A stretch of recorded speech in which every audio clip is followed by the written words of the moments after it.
Llevaba recados de la vieja al diablo y se alimentaba de la sangre de la hechicera que sorbía como un vampiro. Su voz era una especie de risita detestable y podía hablar todos los idiomas. De las múltiples monstruosidades que Gilman veía en sus pesadillas, ninguna le provocaba tanto pavor y repugnancia como aquel malvado y diminuto híbrido, cuya imagen se le representaba en forma 1000 veces más odiosa de lo que su mente despierta había derivado de los viejos legajos y los rumores modernos. Las pesadillas de Gilman consistían por lo general en soñar que caía que caía en abismos infinitos de inexplicable crepúsculo coloreado y llenos de confusos sonidos, abismos cuyas propiedades materiales y de gravitación Gilman ni siquiera podía imaginar. En sus sueños ni caminaba, ni trepaba, ni volaba, ni nadaba, ni reptaba. Cómo te encanta esa palabra, Lovecraft. En sus sueños ni caminaba, ni trepaba, ni reptaba, pero siempre experimentaba una sensación de movimiento, en parte voluntario y en parte involuntario. No podía juzgar bien acerca de su propio estado, pues brazos, piernas y torsos siempre le resultaban imposibles de ver, desvanecidos en alguna clase de alteración de la perspectiva, pero percibía que su organización física y sus facultades quedaban transfiguradas de manera mágica y proyectadas oblicuamente, aunque conservando una cierta grotesca relación con sus proporciones y propiedades normales. Los abismos no estaban vacíos, sino poblados de indescriptibles masas anguladas de sustancia de colorido ajeno a este mundo, algunas de las cuales parecían orgánicas y otras inorgánicas. Algunos de los objetos orgánicos tenían a despertar vagos recuerdos dormidos, aunque no podía formarse una idea consciente de lo que burlonamente imitaban o sugerían. En los últimos años empezó a distinguir categorías independientes en las que los objetos parecían dividirse y que suponían en cada caso una especie radicalmente distinta de normas de conducta y de motivación básica. De estas categorías, una le pareció que incluía objetos algo menos ilógicos y cerrados en sus movimientos que los pertenecientes a las demás. Todos los objetos, tanto los orgánicos como los inorgánicos, eran completamente indescriptibles e incluso incomprensibles. A veces Hillman compraba los inorgánicos a prismas, a laberintos, a grupos de cubos y planos y a edificios ciclópeos, y las cosas orgánicas le daban sensaciones diversas, de conjuntos de burbujas, de pulpos, de cien pies, de ídolos indios vivos y y de enmarañados arabescos vivificados por una especie de animación ofidia. Todo cuanto veía en, todo cuanto veía era indescriptiblemente amenazador y terrible, y si uno de los entes orgánicos parecía por sus movimientos haberse fijado en él, sentía un terror tan espantoso y horrible que generalmente se despertaba sobresaltado de cómo se movían los entes orgánicos. No podía decir más que de cómo se movía el mismo. Con el tiempo observó otro misterio, la tendencia de ciertos entes a surgir repentinamente procedentes del espacio vacío o desvanecerse con igual rapidez, la confusión de gritos y rugidos que estremecía en los abismos desafiaba todo análisis en cuanto a tono, timbre o ritmo.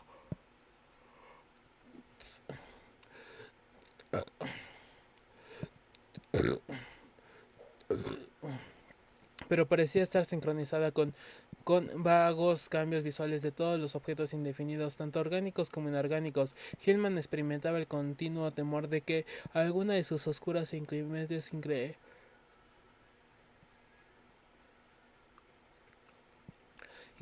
incertidumbres, pero no eran estas vorágines de eliminación total. Cuando veía a Brown Jenkins, aquel horror abominable estaba reservado por ciertos sueños más ligeros y vívidos que le asaltaban inmediatamente antes de caer profundamente dormido. Hillman permanecía echado en la oscuridad, luchando para mantenerse despierto, cuando una ligera claridad parecía relucir en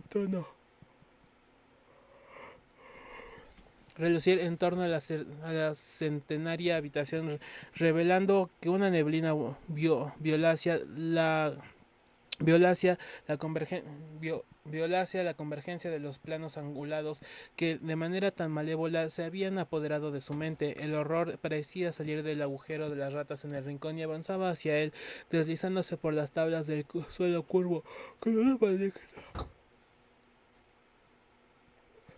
con una maligna expectación en su diminuto y barbado rostro humano, pero afortunadamente el sueño siempre se desvanecía antes de que el espectro se aproximara demasiado a él para acariciarlo con el hocico.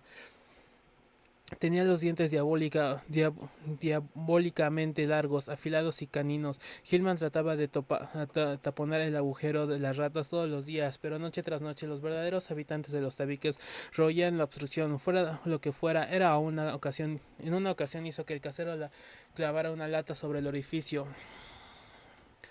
Pero a la noche siguiente las ratas habían abierto un nuevo agujero y al hacerlo habían empujado o arrastrado un curioso trocito de hueso. Hillman no informó de su fiebre al doctor, pues sabía que si ingresaba en la enfermería de la universidad no podría pasar los exámenes para cuya preparación necesitaba todo su tiempo. Aún así, la suspensión.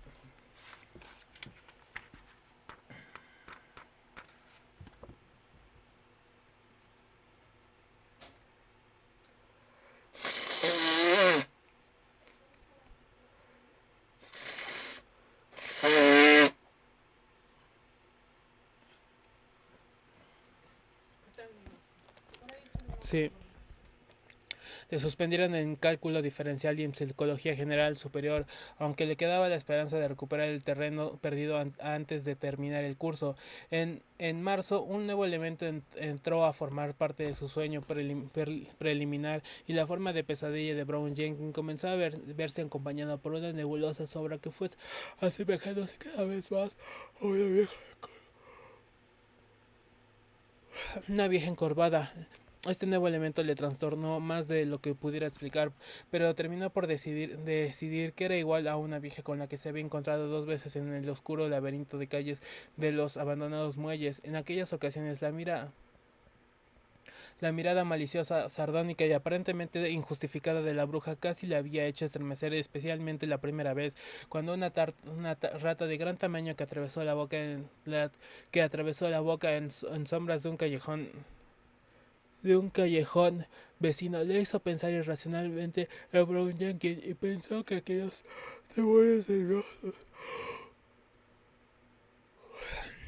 temores nerviosos se estaban reflejando ahora en sus perturbados sueños.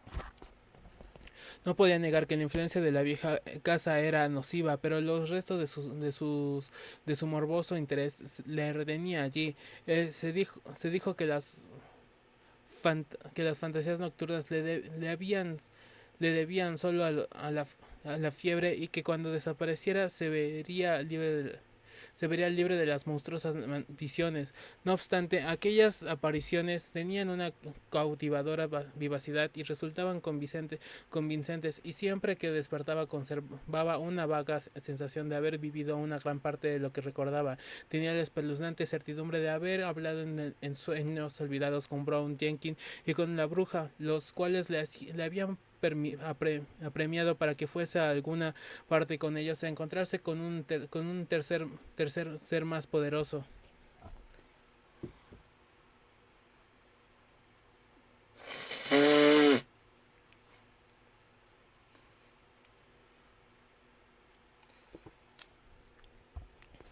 Hacia finales de marzo empezó a mejorar en matemáticas, aunque las otras asignaturas le mortificaban de una forma gradual. Estaba adquiriendo una habilidad intuitiva para resolver ecuaciones riemannianas.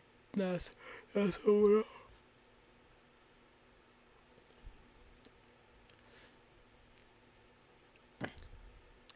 y asombro el profesor Upan con su compresión de la cuarta dimensión y de otros problemas de sus compañeros ignoraban. Una tarde se discutió la posible existencia de curvaturas caprichosas en el espacio y de puntos teóricos de aproximación o incluso de contacto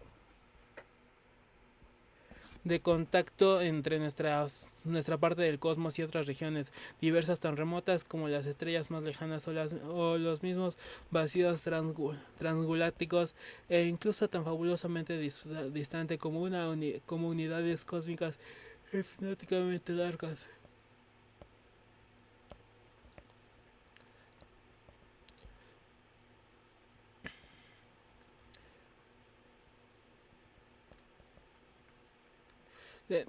Fabulosamente distantes como unidades cósmicas hipotéticamente concebibles más allá del continuo tiempo-espacio einsteiniano. La manera en que Hillman trató el tema dejó admirados a todos, aunque algunas de sus ilustraciones hipotéticas estimularon un aumento de la siempre abundantes habladurías sobre su nerviosa y solitaria excentricidad.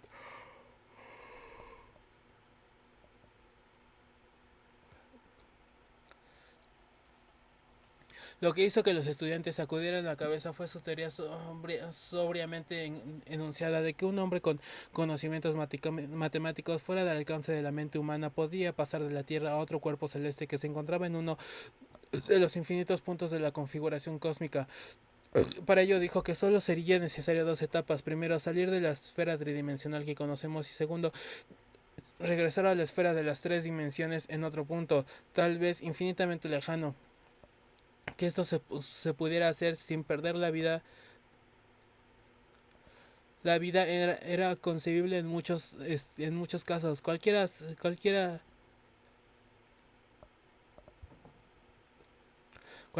ser, cual, cualquier ser procedente de un lugar del espacio tridimensional podría sobrevivir fácilmente a la cuarta dimensión, y la supervivencia de la segunda de esta dependía de que parte extraña del espacio tridimensional que viviera para su reentrada. Los habitantes de otras galaxias o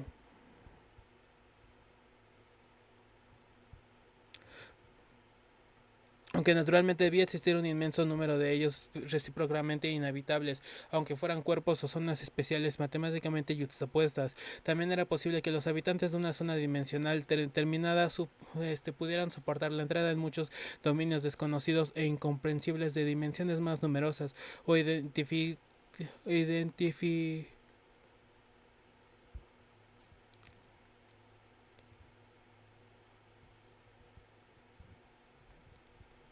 también era imposible que los habitantes podría darse.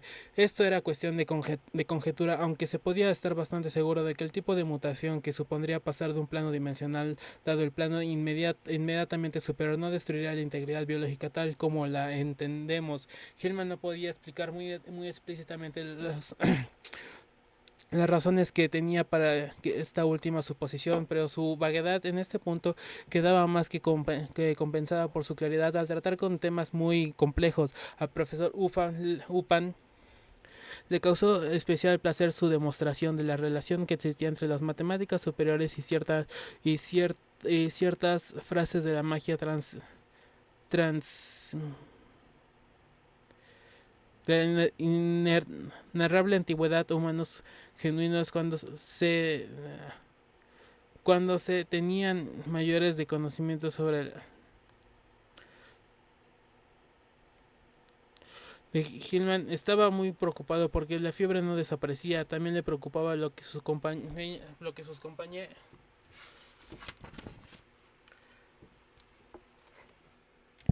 los compañeros de hospedaje decían acerca de su sonambulismo. Parece que ausentaba frecuentemente de la cama, y los crujidos de la madera del suelo de su habitación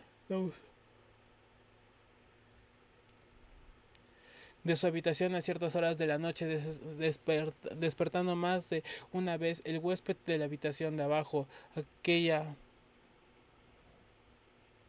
Eh, por la mañana, en aquella casa vieja y deteriorada, debían experimentarse las sensaciones más absurdas. ¿Acaso el propio Hillman no estaba seguro de oír en pleno día ciertos sonidos con la oscuridad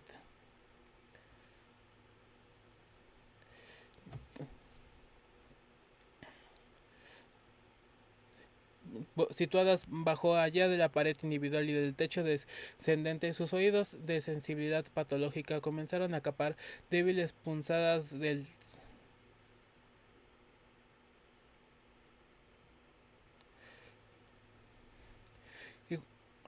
Sin embargo, sabía que su sonambulismo era cierto, pues 2 noches había encontrado vacía su habitación con toda la ropa en su lugar. Se lo había asegurado a Frank Elwood, el compañero de estudios cuya pobreza le había obligado a alojarse en aquella escuálida casa de manifiesta impopularidad. Elwood había estado estudiando hasta la madrugada y supo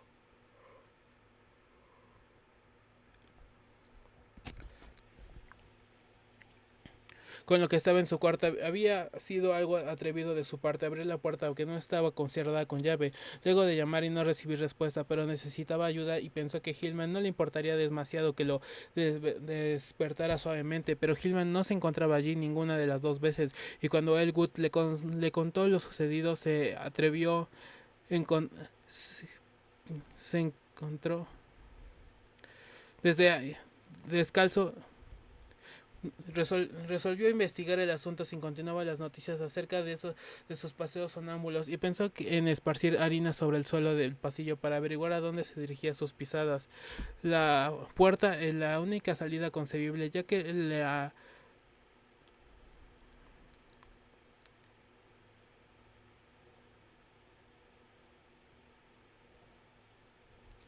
resolvió investigar el asunto si continuaba las noticias acerca de sus paseos sonámbulos y pensó que esparcir la harina sobre el suelo del pasillo para averiguar dónde se dirigía sus pisadas. La puerta en la única salida concebible, ya que la estrecha ventana daba al vacío.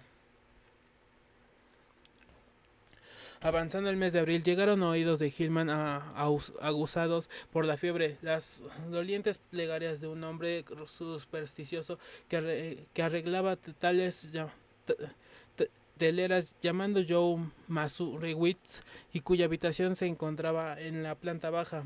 Masurewicz había contado absurdas británicas acerca de los fantasmas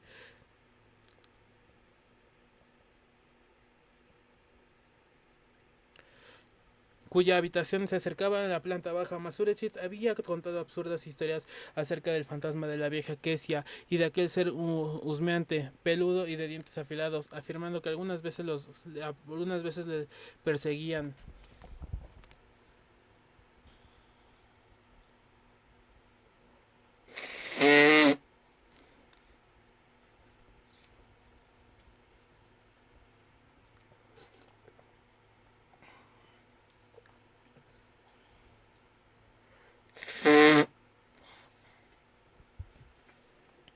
De tal manera que solo un crucifijo de plata que con ese propósito le había regalado el padre Iwaniki de la iglesia de San Estancilao podía proporcionarle algún alivio. Ahora rezaba porque se avecinaba el Sabbat de las Brujas, la víspera del 1 de mayo en la noche de Walpurgis, cuando los espíritus infernales vagaban por la tierra y todos los esclavos de Satanás se congregaban para entregarse a ritos y actos inenarrables.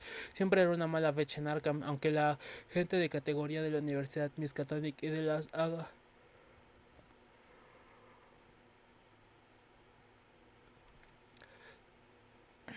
ser, siempre era una mala fecha en Arkham, aunque la gente de categoría de la avenida Miskatonic y de la High School y Saltonstall Street procuraba no saber nada acerca de ello.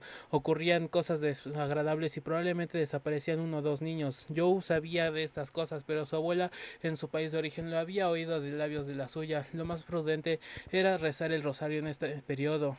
Hacía 3 meses que ni que Xiao ni Brown Jenkins se habían aproximado a la habitación de Joe, ni a la de Paul Choninsky, ni a ningún otro sitio, y esto era un mal síntoma. Algo deberían de estar tramando. El día 16, Hillman fue al consultorio del médico y se sorprendió al comprobar que su temperatura no era tan alta como había temido. El médico le interrogó sobre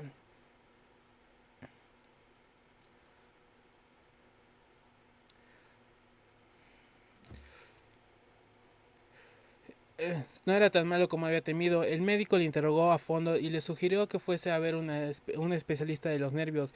Hillman se alegró de no haber consultado al médico de la universidad, un hombre más inquisitivo. El viejo Waldron, que ya anteriormente le había restringido el trabajo, le, le hubiera obligado, le hubiera Le hubiera obligado a tomarse un descanso y cosa imposible ahora que se estaba a punto de obtener grandes resultados con sus ecuaciones.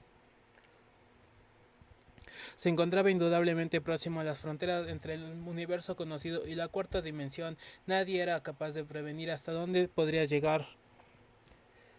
A veces se preguntaba sobre el motivo de tan extraña confianza, e incluso cuando pensaba así, derribaba este peligroso sentido de inminencia en la fórmula con la que cubría tantos papeles día tras día. Los pasos amortiguados, furtivos imaginarios del clausurado desvían le alteraban ahora, y además tenía la creciente sensación de que alguien estaba tratando de persuadirle constantemente de que hiciera algo terrible que no podía hacer, y el sonambulismo a donde iban algunas noches, quizás que era aquella leve sugerencia del sonido que a veces parecía vibrar a través de la confusión de rumores reconocibles, incluso a plena luz del día y en plena vigilia. Su ritmo no correspondía a nadie terreno, como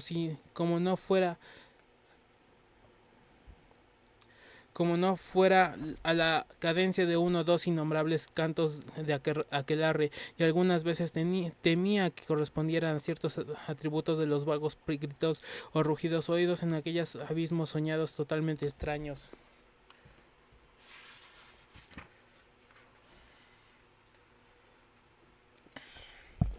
En tanto los sueños se iban haciendo atroces. En la fase preliminar más ligera, la vieja malvada se le pareció claramente. Hillman comprendió que era lo que le había sobresaltado en los barrios pobres. La encorvada espalda, la nariz ganchuda y la barbilla llena de arrugas eran inconfundibles, y sus ropas paradas en uniformes en, unif en uniformes eran las que él recordaba.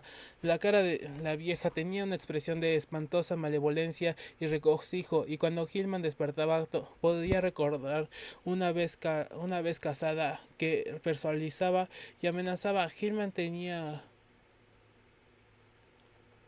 Hillman tenía que conocer al hombre negro e ir con ellos hasta el trono de Azathoth, en el mismo centro del caos esencial. Esto era lo que decía la bruja. Tendría que firmar en el libro de Azathoth con su propia sangre. Ya me estoy durmiendo. Con sus propias sangre, y adoptar un nuevo nombre secreto. Ahora que sus investigaciones independientes habían llegado tan lejos, lo que le impedía ir con ella y Brown Jenkins y el otro al trono del caos, en torno el cual tocaban las agudas flautas descuidadamente, era porque habían visto el nombre Azathoth en el Necronomicon y sabía que correspondía a un mal primordial demasiado horrible para ser detallado.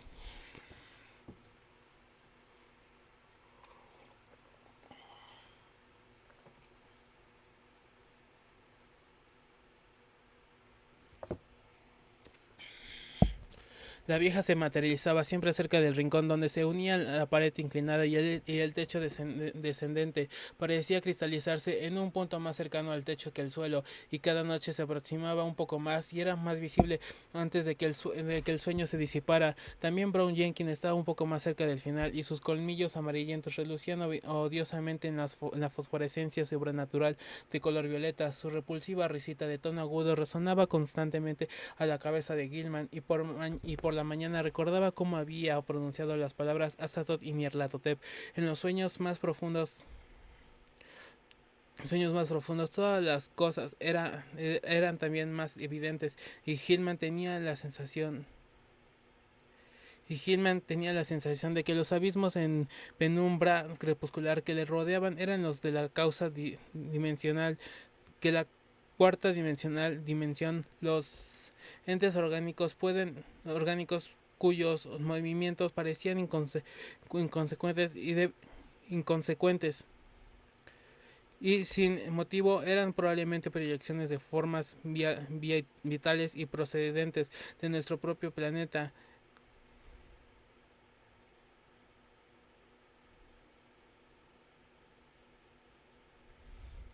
Eran probablemente proyecciones de formas vitales procedentes de nuestro propio planeta. Incluso los seres humanos, lo que fueran los otros en su propia esfera o esferas dimensionales, no se atrevía a pensarlo. Dos de las cosas movedizas menos incongruentes congruentes en un conjunto bastante grande de indicentes burbujas esferoidales alargadas y un poliedro mucho más pequeño de colores desconocidos en ningún y ángulos formados por superficies y que cambiaban a gran velocidad, parecían observarle y seguirle de un lado a otro o flotar delante de él a medida que cambiaba de posición entre gigantescos prismas, laberintos, racimos de cubos y planos, formas que casi eran edificios, y continuamente los gritos y rugidos entre rugidos se hacía cada vez más estrepitoso, como si acercaran a algún monstruo. Climas de insoportable intensidad. En la noche del 19 al 20 de abril sucedió nun- algo nuevo. Hillman estaba moviéndose medio involuntariamente por los abismos en con la penumbra, con la masa burbujeante y el pequeño poliedro flotante delante. Cuando percibió los ángulos de extrañas regularidades que formaban los bordes de unos gigantescos grupos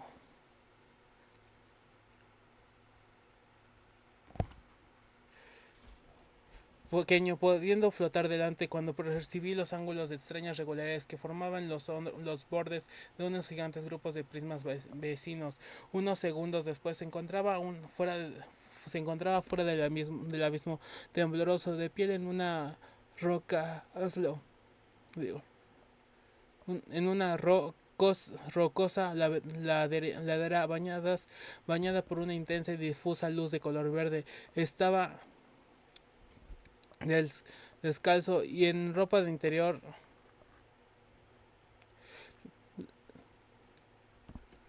y disfrutar de unos segundos después se encontraba fuera del abismo tembloroso, de pie en una rocosa ladera dañada por una intensa y difusa luz de color verde. Estaba descalzo y en ropa de dormir, y cuando trató de andar encontró que apenas podía levantar los pies. Un torbellino de vapor resultaba menos, pen, todo menos pendiente.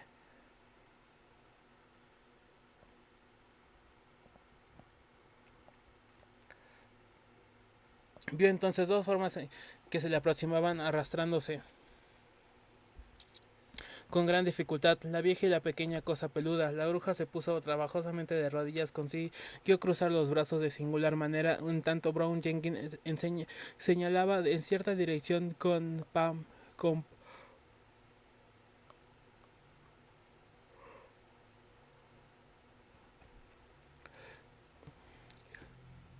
Luego la bruja se puso trabajosamente de rodillas y consiguió cruzar los brazos de singular manera, en tanto que Brown Jenkins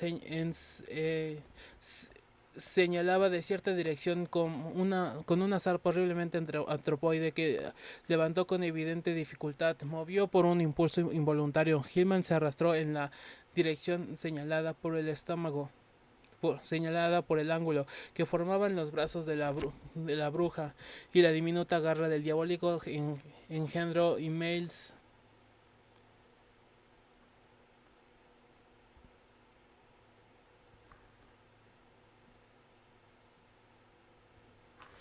Nuevo, y antes de dar 3 pasos arrastrado los pies, se encontró nuevamente con los ensombrecidos abismos. Bullían a su alrededor formas geométricas y cayó vertiginosamente inacabadamente para terminar despertando en su lecho, en la buhardilla demencialmente inclinada de la vieja casi embrujada. Por la mañana se sintió